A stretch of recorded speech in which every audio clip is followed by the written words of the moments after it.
This is the Dollemore Daily, and I'm Jesse Dollemore. Today's video is brought to you by Noom. At the end of the video, I'm going to talk to you about an offer exclusive to my audience that I really, truly believe will benefit you. For months now, I've been talking about the aftermath of January 6th, the insurrection, the attempted overthrow of the United States government, the failed coup, the attempted overturning of a free and fair democratic election in which Joe Biden and Kamala Harris won, where Donald Trump was roundly defeated. The writing was on the wall. All of the polling data showed that he had never peaked, never even came close to 50% approval rating during his presidency. He hovered around 32 to 42% approval. So it wasn't a surprise that he lost. It was only a surprise to the unwashed, low education, low information voter base that he held, that fully expected him to win. And when he did not win, they flew into a rage and attempted to completely change the fundamental structure of our democracy, of our nation, possibly altering the trajectory of our country going forward. On that day, many, over 150 Capitol Police and Metropolitan Police officers were injured, some losing fingers, having their eyes gouged, beaten with American flags. Unfortunately, there were casualties on the other side. A woman named Ashley Babbitt, an Air Force veteran, an anti-American nutter, a QAnon adherent, attempted to break in to the United States House of Representatives chamber with a mob with her. Now, I've said this many times, that if she had broken free or broken through, who knows what would have taken place? Who knows who else would have followed?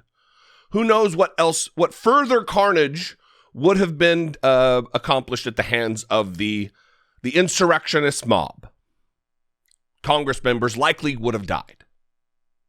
They were calling for the head of Nancy Pelosi.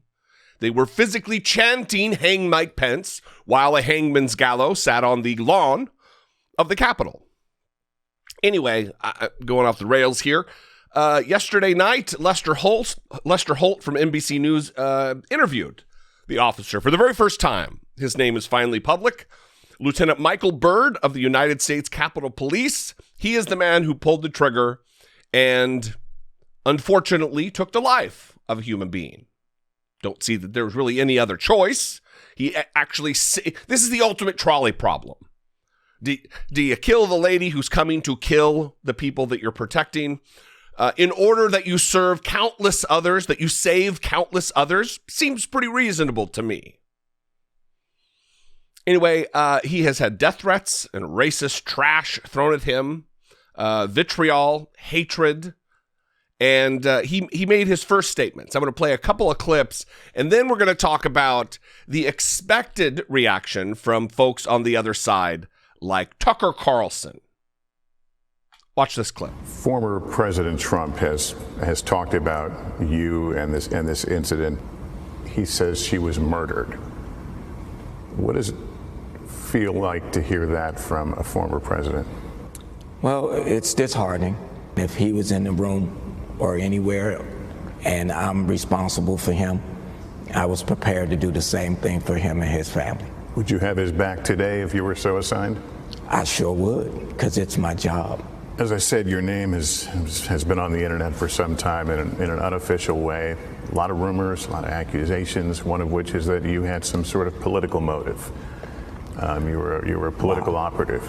I do my job for Republican, for Democrat, for white, for black, red, blue, green. Multiple investigations have now upheld Byrd's actions on January 6th. Capitol Police in their press release after exonerating you said your actions potentially saved members and staff from serious injury and possible death. What was it like to hear those words, to see those words? Those words meant a lot because that's exactly what I did on that day. That was my mission. That was what I prepared for. And it's rewarding and refreshing to hear that. That is a somber human man who did his job and did his job appropriately, honorably, in fact. Saving the lives of countless other members of Congress who were just going to the job to do their constitutionally prescribed duty and certify the Electoral College results. And Donald Trump has insinuated he's a murderer. Tucker Carlson keeps using the word execute, as we're going to witness here. Disgraceful. Watch this. Yeah, it didn't alter it at all. So she was an unarmed protester. I don't think we execute unarmed protesters, do we? Well, we just did. No one's apologized for it. He's a hero. Ashley Babbitt was not, Tucker, a protester. She was an insurrectionist. She wasn't redressing her government in a peaceful assembly, an activity protected by the United States Constitution and its First Amendment. She was not that. It was a violent mob with the sole intent of overturning our democratically carried out election. There were threats of death. Is it unfortunate that a human being lost their life? Yes. But sometimes in the course of our lives, we are put to decisions. Some smart and some stupid. And the decision to break into the United States Capitol while Congress is in session and storm the halls and attempt to break illegally into the House chamber while guns are drawn upon you falls into the stupid decision category. She was not executed. It is interesting to me that Tucker Carlson is calling this black police officer an executioner, a murderer, and Derek Chauvin, nary a word about the actual murder of George Floyd. Derek Chauvin, the convicted murderer, had nothing said by Tucker Carlson. But when a black cop kills a crazy white lady who believes in QAnons and attempting to overthrow the United States government, oh, mercy me. What are we going to do? I wonder what the difference is between these two cases.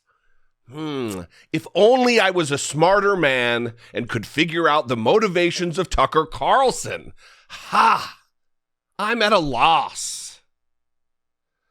Watch this second clip where he's interviewing Ashley Babbitt's husband. For coming on. Aaron, first question to you. How did you feel when the NBC News anchor asks the officer who shot your wife to death, your unarmed wife to death, without warning her first, before shooting her, asked him, isn't he the real victim here? Isn't he the one who's really suffering? How'd that make you feel? I'm just kind of wondering. Pissed off. I mean, I've only heard a couple of clips so far, Tucker, at this point. It's not airing until 7 o'clock out here. I read the full transcript of it. I had not heard that one clip that you just played. My agitation level's actually going through the roof right now, where he admitted he didn't really care if she was armed or not, or unarmed or not. He didn't care. So, yeah, we're going down a bad rabbit hole right now. What does that mean? We're going down a bad rabbit hole right now. Tucker, knowingly inciting more unrest among these anti-government nuts. Look, you can believe that the killing was justified of Ashley Babbitt, while still feeling bad for a guy who lost his wife. Even if he holds terrible political beliefs, he lost his wife. That's tragic, and I'm sure he's hurting. But the killing was justified. Investigations have taken place, and they've backed up this account.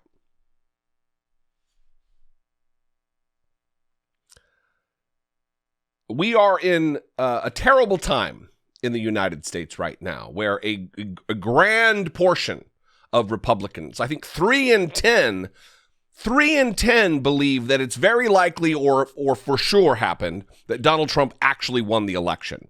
30% of Republicans. 30% believe it's very possible he's going to be reinstated as president. We have a massive swath of this country that is existing, living their lives outside of the framework of reality. Who pine, who long for the days of Donald Trump as president, who were cozy and comfortable with a fascist as president of the United States. Scary times. Anyway, before I end, here's a word from today's sponsor of the video, Noom. If you know me at all, you know that I like to dive deep and really immerse myself in a topic. I have learned much over the course of making 800 or so of these videos, and I feel like I have at least achieved greater consistency, if not higher quality.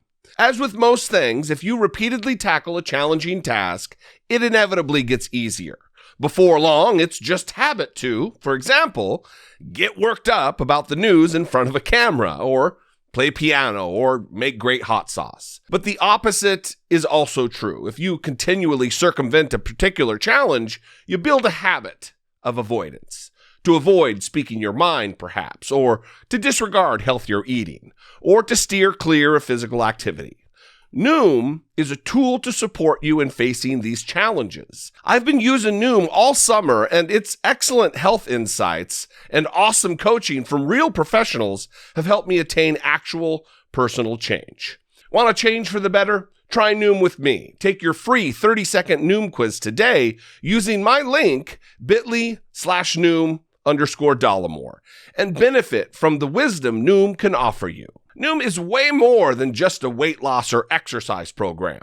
In fewer than 10 minutes per day, Noom offers up clever nuggets of motivational wisdom that help keep me on track.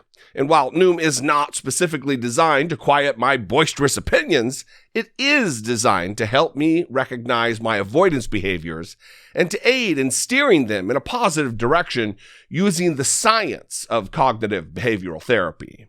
Though I have excelled on my own at toning the muscle that is my political commentary, I could use a little help in toning some of the others.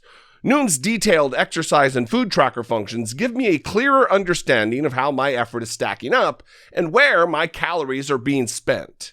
Noom color codes foods into green, yellow, and red groups to give me a sense of what foods are good and what foods are not quite as good. But no food is off the table. Noom puts these groups into a pie chart too, or food budget, so the full picture of what I'm eating is crystal clear. Spoiler alert, I can always afford more green. There are many facets of Noom to get into, from tracking your daily water intake to insights about sleep habits, to healthy recipes that are actually also pretty great. And all of the encouragement you need to keep you swimming along toward better health. So dive in today and take your free 30-second Noom quiz using my link, bit.ly/Noom_Dollemore, and let Noom help you create positive change today. I really want to thank Noom for sponsoring today's video. Thank you for supporting the channel. Listen, I'd love to hear from you on this. These are sensitive times, and I'd love to know what my audience thinks. You can call, leave me a brief voicemail, 714-576-4054. Of course, you can email me, daily@dollemore.com. Thank you for joining me today. You can hit me up on social media. I'm on Twitter, Instagram, TikTok. I'm everywhere. I'm on the social media. I would ask that you consider supporting my work for as little as $2 a month. You can click the join button below the video here. See what's involved, help produce my work. You can also go over to patreon.com/IDoubtItPodcast and pick a tier and get involved that way. I would really appreciate it. I love you guys. I appreciate you. I'll see you next time. Until then, be genuine and please take care of one another.